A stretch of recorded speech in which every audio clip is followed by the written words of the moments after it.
الايام واحد صحي من النوم لقى حياته كلها متدمره، اهله اتقتلوا، بلده اتفككت، الناس بتجري وراه عاوزين يقتلوه. هو ركب البحر وعبر لقاره تانية، والراجل ده تحول من المنظر اللي انت شايفه ده لحاكم من اعظم حكام التاريخ. ازاي بقى؟ انا عايز حضرتك تقنعني ازاي.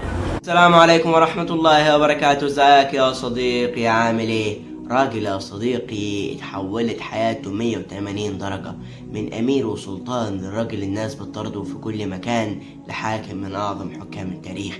من هو عبد الرحمن الداخل، وايه اللي حصل له، وازاي نربط القصة دي بشهر رمضان الكريم وما بعده، وايه هو الرابط اللي انت هتتعجب منه يا صديقي اشد العجب، وازاي عبد الرحمن الداخل بنى دولة عظيمة بتخوف جميع امبراطورية العالم من الصفر. هو ده موضوع فيديونا يا صديقي. سنة اشتركت معنا على قناتنا، لا تنسى بتلاقيه في وصف الفيديو، وتركت عليها وتصلي على النبي صلى الله عليه وسلم. يلا يا صديقي، يلا بينا نفهم على الرايق. الرحمن ابن معاوية الأموي راجل اتولد وعاش كأمير من صغره، أي حاجة بيطلبها بيتمناها. من شدة ذكائه وفطنته اتلقب بصقر قريش. وفجأة يا صديقي من حياة البذخ والطرف دي اتحول عبد الرحمن في يوم وليلة لراجل الناس كلها بتطرده.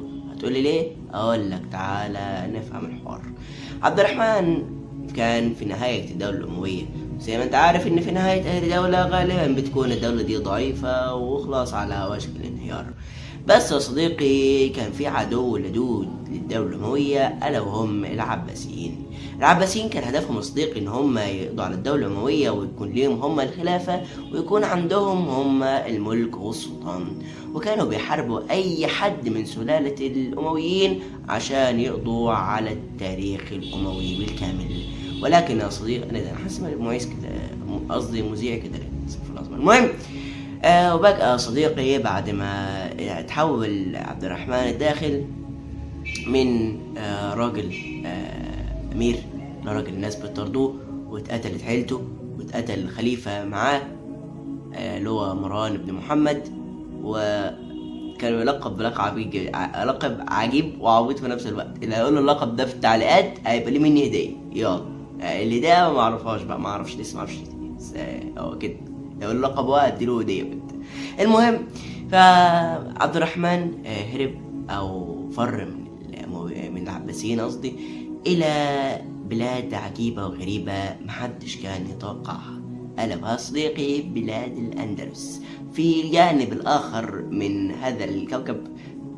راح إلى الأندلس، عدى البحر وراح، وكان على الصفر حرفيا. بدأ يبني دولته صديقي على أساس العدل الملك. تقول لي بناها ازاي؟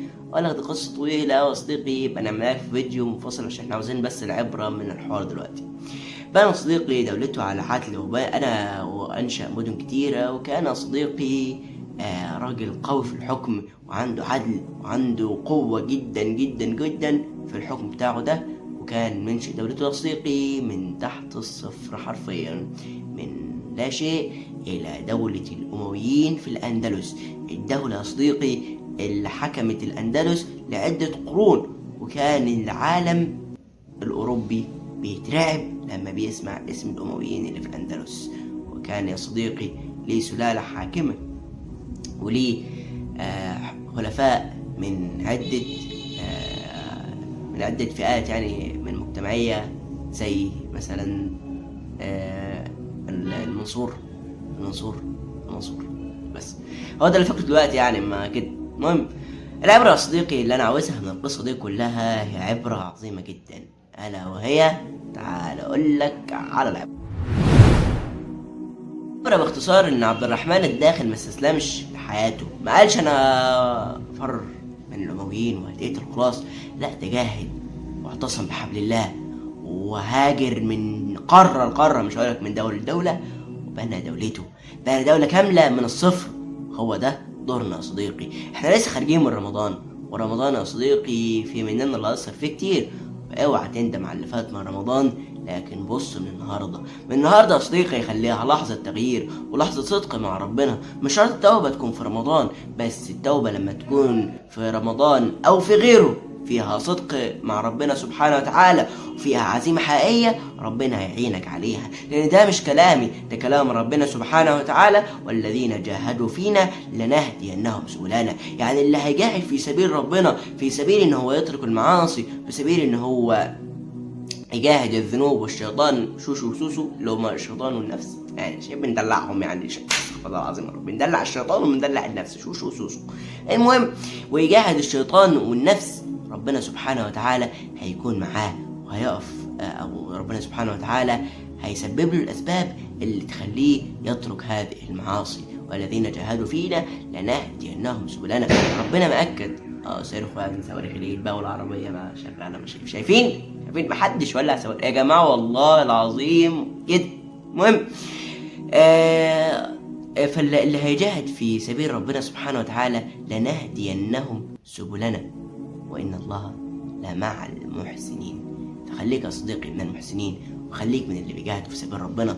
واوعى تقول انا ما رجعتش في رمضان انا هبدا معاصي جديده من دلوقتي. لا، لو قصرت في رمضان فرب رمضان هو رب باقي الشهور. وخليك يا صديقي دايما على توبه وتجديد النيه، وحول النية اللي عندك دي إلى عمل حقيقي تعمله على أرض الواقع من توبة ورجوع لربنا سبحانه وتعالى، حتى لو كان بعد رمضان، وحتى لو كان بعد العيد، وحتى لو كان في أي يوم من أيام السنة. ربنا موجود يا صديقي ويقبل التوبة عن عباده ويعفو عن السيئات. فخليك يا صديقي قريب من ربنا، وكن من الذين أحسنوا وأخذوا العزيمة الحقيقية على التوبة وعلى الرجوع إلى ربنا سبحانه وتعالى.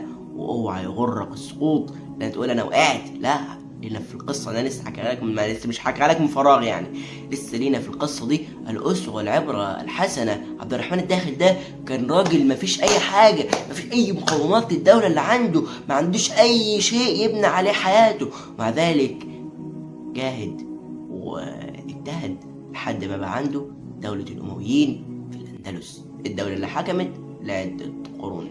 بس يا صديقي معلش بقى لو في روح مذيع دلوقتي جاي معانا، معلش يعني والله الواحد يعني مش قصده، هي جت كده يعني. المهم بس يا صديقي، بس لايك واشتراك معنا قناتنا على بسبب ربط في وصف الفيديو، وتنشر الفيديو في الدال على الخير كفاعله. اسال الله ان نعمكم وشرحنا لكم الصدور واسعد اوقاتنا واوقاتكم، فانه هو الحي القيوم، وسبحانه يعلم اني في يحبكم، فانه علام الغيوب. كان من توفيق فمن الله، وان كان من خطأ فمني ومن الشيطان. ومفيش لا والله لسه بقول مفيش موتوسيكل، راح العربية زمرت، والعربية بتختم معنا الفيديو كالعادة يا صديقي. والسلام عليكم ورحمة الله وبركاته.